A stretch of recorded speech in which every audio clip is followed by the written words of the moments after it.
least coming in loud and proud and floral this morning. Mike Garafolo, July 2nd, we're live. We got a fun show, guys. I want to go ahead and dig right in. You already know what time it is. It's time for the Lead Block. Lead Block. All right, there we go. Now, the San Francisco 49ers held their State of the Franchise event this week.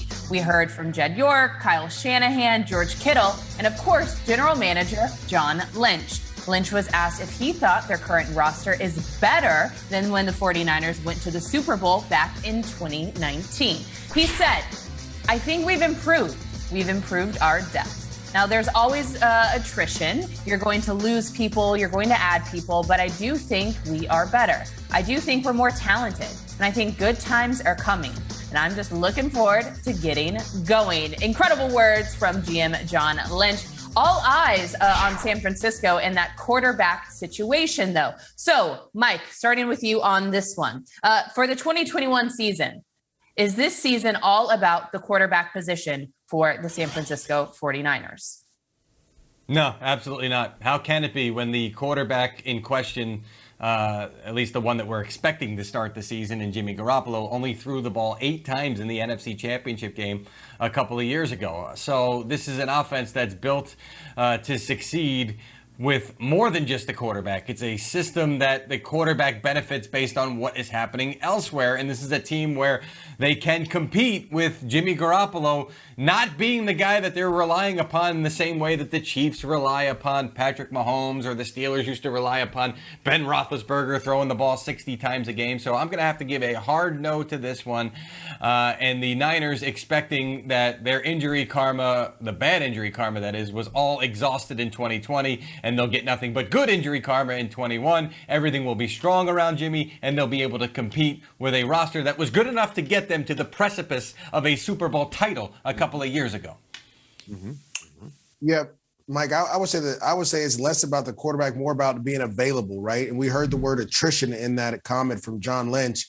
You've lost a lot of people. And to me, it's more about the Niners being healthy than anything. For the last couple of years, they've had injuries come up either with the quarterback or tight end or running back or O-line, D-line, cornerback position. Look at all these guys that have missed. This is just in 2020. Garoppolo 10 weeks, Mostert 8 weeks, Samuel 9, Kittle 8, D Ford 15, Bosa 14. Like, how can you win with starters being out for most of the season? And so for me, it's less about the quarterback and all about all your players staying healthy and going forward. And like you said, Mike, I mean, I could have played quarterback in that AFC West Championship game. You only had to throw the ball 8 times. Well, he did get there, though. I'm looking at the question on the bottom of the screen. Is it all about the quarterback position for the Niners? Is what all about it? Is it a successful season? What? It's another segment we do all the time. How would you define success for the Niners this year? I'd say making to the title game. If they make it to the title game this year, that's a banner season. They can't do that unless they got a great quarterback playing. I actually do think things have changed the last couple of years. I don't think we're seeing that 8 passes again. I think the quarterback's got to be great. The thing with Garoppolo, the 2 slights against him that just come up over and over again. There's only 2. One, he missed a very big pass to Emmanuel Sanders in the Super Bowl. I've been on him for that. Fine. And also, he gets injured a lot. We've talked about it in this segment. Is that his fault? The only time I get really concerned about injury proneness for a player, 2 times. One is if their style of play is very conducive to injury. They're loose, they're irresponsible, and they run. Okay.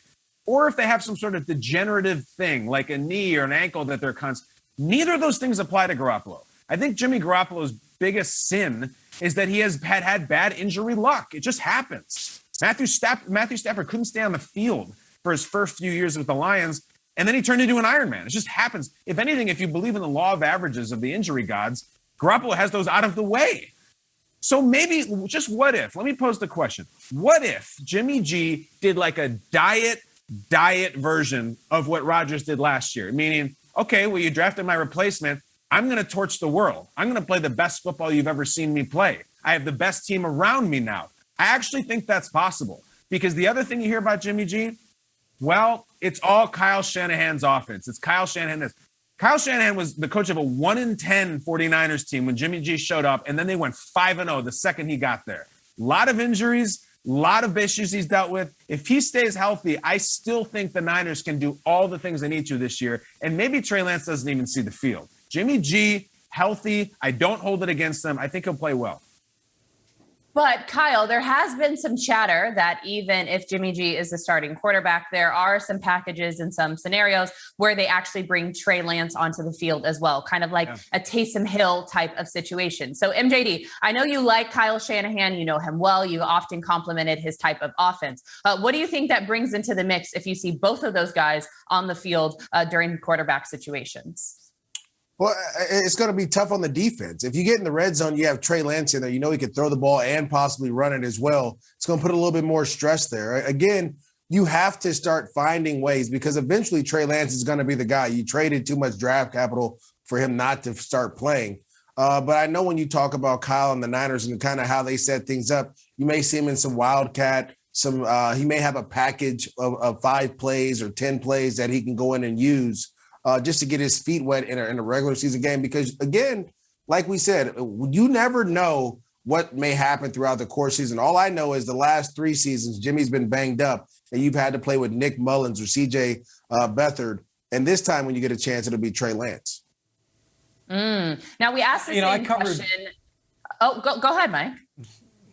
My bad. Sorry, Kimmy.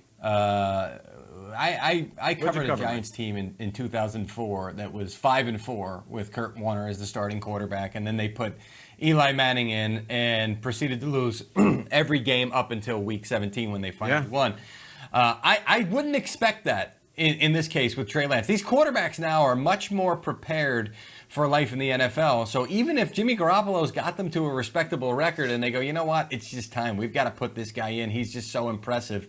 It won't be like the toilet water for Kyle the last couple of weeks going down, spinning in the opposite direction that he's used to in the Northern Hemisphere. I think this guy is, and I wrote a story on him leading up to the draft. I talked to a lot of people around the league who, did a lot of homework on Trey Lance and what he was asked to do in college at North Dakota State, which I understand it's an FCS program, but in a lot of ways it's like a big FBS program. He was asked to do things that you're asked to do on the pro level. So I think this guy is more pro ready than a lot of people expected. I believe the 49ers during the pre-draft process were very impressed with that and have since been impressed since he showed up in the building. Jimmy Garoppolo could play really well this year and still be replaced. The Niners did it before. I mean, Alex Smith had 104 rating in 2012 when he was replaced by Colin Kaepernick midway through the season. That was his highest rating of his career by far. He was playing really well, so wouldn't be surprised. Now, that was somewhat an injury thing, but just Jimmy Garoppolo can stave off Trey Lance for a while, but really it's going to be up to Trey Lance and how well he does. He's going to be in there at some point, and I think he'll keep this team competitive.